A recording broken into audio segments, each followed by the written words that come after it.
Assalamualaikum warahmatullahi wabarakatuh. Inilah kebatilan di sisi Allah, meskipun di sisi manusia kelihatannya inilah ketaatan, inilah menyembah versi di sisi manusia. Coba kita baca doa iftitah. Bismillahirrahmanirrahim. Inna salati wa nusuki wa mahyaya wa mamati lillahi rabbil alamin. Sesungguhnya solatku, ibadah-ibadahku, hidup dan matiku hanyalah milik Allah yang mentuhani di dalamnya.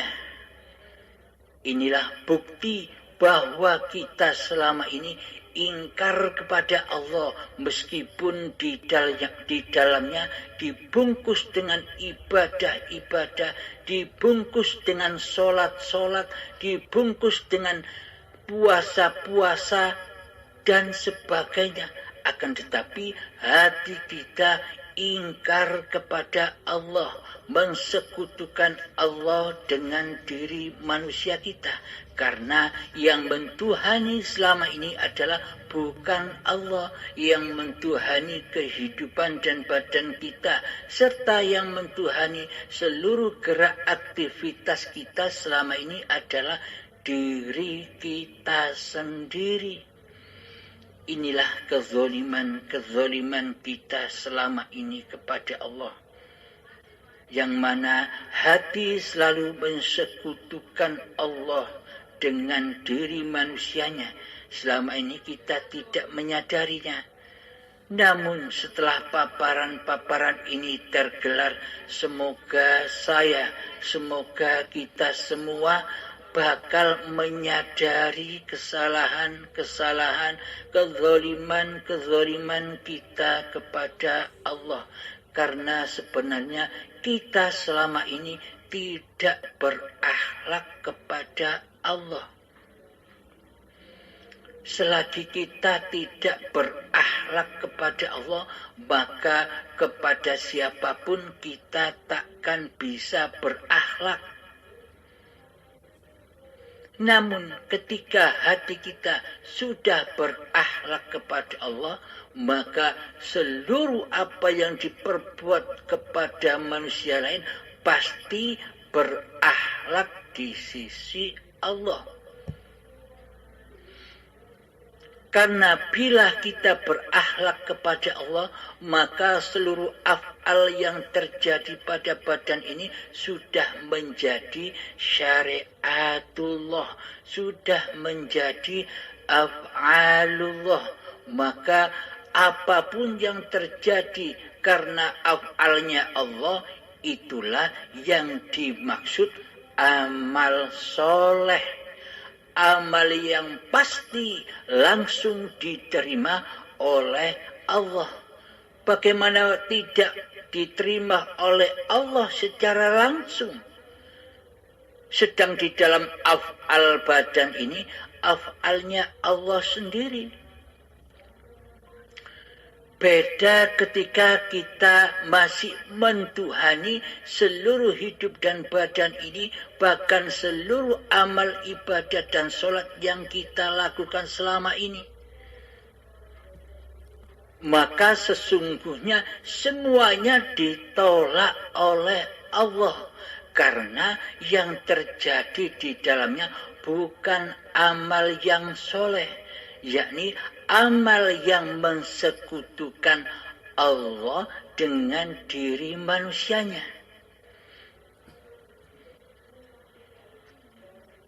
Maka dari itu, marilah kita bersahadat, marilah kita berbaiat dengan yang sesungguhnya, bersahadat menyaksikan Allah, yakni di hati kita sudah menetapkan dalam hati bahwa hidup ini Allah. Jadi nama dohir kita tetap Abdul Halim, akan tetapi nama hati, nama hidup, nama jiwa, nama roh yang ada di dalam badan ini tetaplah bernama Allah. Jadi hidup yang ada di dalam badan ini sudah tidak bernama Abdul Halim lagi. Karena Abdul Halimnya sudah taubat menjadi Tuhan.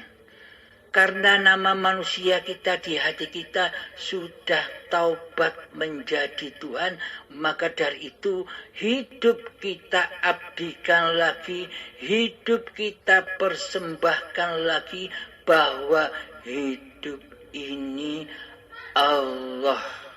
Jadi nama hati kita, nama jiwa kita, nama roh kita, nama hidup kita di dalam hati kita adalah Allah.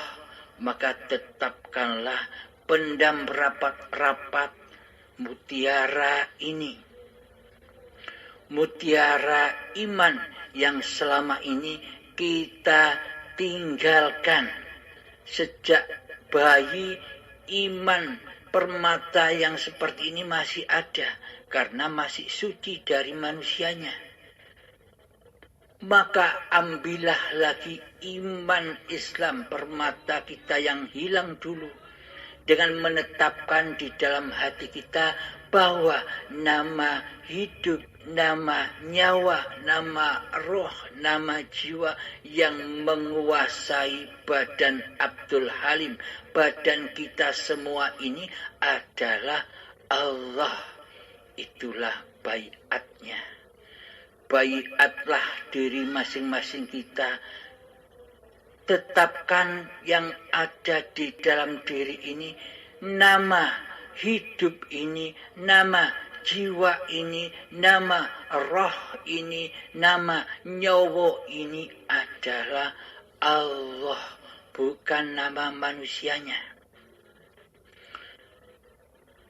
Dulu beberapa alim ulama mengatakan asma Allah yang 99 itu genapilah, carilah nama yang satu sehingga lengkaplah nama yang 99 itu menjadi 100. Bagi manusia yang sudah menemukan nama satu yang ke-100 ini, maka pasti ia akan berjumpa Tuhannya. Karena nama yang 100 inilah nama yang Al-Latif. Siapakah nama yang ke-100 ini? Nama Allah yang ke-100 ini adalah nama-nama seluruh makhluk yang diciptakan oleh Allah, yakni nama diri manusia kita. Selama ini siapa nama Anda, siapa nama saya, siapa nama mereka, semua itu adalah nama Allah yang ke-100, yakni nama-nama ciptaan Allah. Maka ketika kita sudah menyadari Abdul Halim ini adalah nama Allah yang ke-100, maka leburkanlah nama yang ke-100 ini di dalam hati kita. Leburkanlah, kembalikan lagi nama yang ke-100 ini menjadi nama Allah. Hidup ini Allah, wujud ini Allah, kuasa ini Allah, kehendak daya upaya ini Allah di dalam hati kita.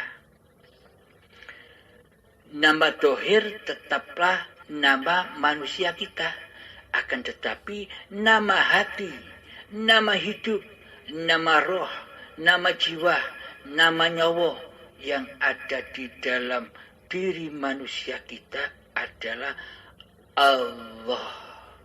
Inilah yang dikatakan inna lillahi, darikulah yang suci, kata Allah, wa inna ilaihi raji'un, dan kembali kepadakulah yang suci. Jadi inilah yang dimaksud mati sebelum mati. Inilah yang dimaksud menebus alam syakaratul maut nanti. Agar ketika ajal kita menjemput, maka kita sudah tahu jalan pulangnya. Soalnya selama ini sebelum ajal menjemput, kita sudah melatih syakaratul maut, yakni melatih melepaskan keakuan diri kita, belajar melepaskan kewujudan manusia kita, belajar melepaskan seluruh sholat dan ibadah kita, melepaskan seluruh kuasa, kehendak, daya upaya dan ikhtiar manusia kita menjadi lillahi ta'ala, menjadi milik Allah. Seluruh syariat-syariat yang terjadi pada setiap badan-badan kita, yakni disyariatkan oleh hayatullah, bukan hidupnya manusia. Karena manusia itu sifatnya Adam. Adam itu tidak ada. Sifatnya manusia al-maut. Manusia itu mati. Jadi tetapkanlah bahwa yang wujud ini Allah dan hidup ini Allah. Inilah baiat nama. Nama batin kita adalah Allah.